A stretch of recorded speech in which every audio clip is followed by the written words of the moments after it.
If you knew Dulo, he used to love high-fiving a lot.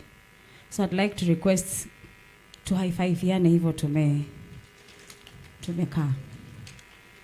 He was a happy boy, very adventurous, and very proud to be called Dulo. So I have a tribute kwa the pamphlets that we have, and I'm choosing not to do it, but you can go through it. Ever since I heard about the sad news about my baby, he's still my baby. Ataka alikuwa anajifanya kifua mbele sijui nini. He's still my baby. Ever since I heard about the news, I had so many questions. So many questions. Kama kawaida. Who wouldn't? His life was cut short very fast.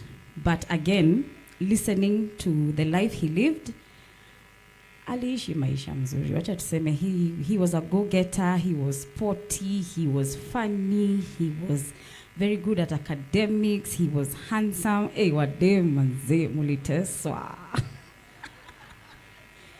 Muliteswa mkateseka, but God is good. And after asking God so many questions, I have come to, and I hope this is the right thing to do. I want to honor Joe differently. We've heard stories about how alikuwa na try kutoa maboys kwa drugs, alikuwa anavuta kwa bake, venye alikuwa na try. Yani, can you occupy your space with the right things? That was Modulo, right? So I'm going to honor Joe by seeking advice from, of course, able people. I'd like to open a foundation for Dulo.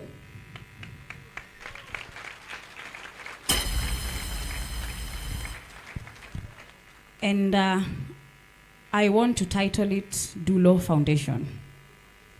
It's going to be all about youth mental health, youth physical health, youth emotional health, youth everything. Because he was a youth and he did everything right as he could. I'd like to carry that on, because as we can, tukiangalia around us, my youth kuna venye wanapotea, to be honest. I don't know what's going on.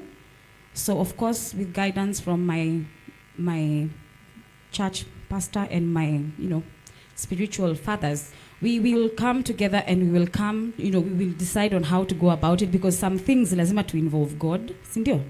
Lazima to involve God, lazima to involve my youth wenyewe. Let us know what nini yo inawasumbua, so that we can have a better future, right? Because these are our future leaders. Am I right? Tell your neighbor, these are our future leaders. So we have to take care of them in all angles, physical, mental. Yani hata kama tunawafunza mambo ya biashara, let's start as soon as now.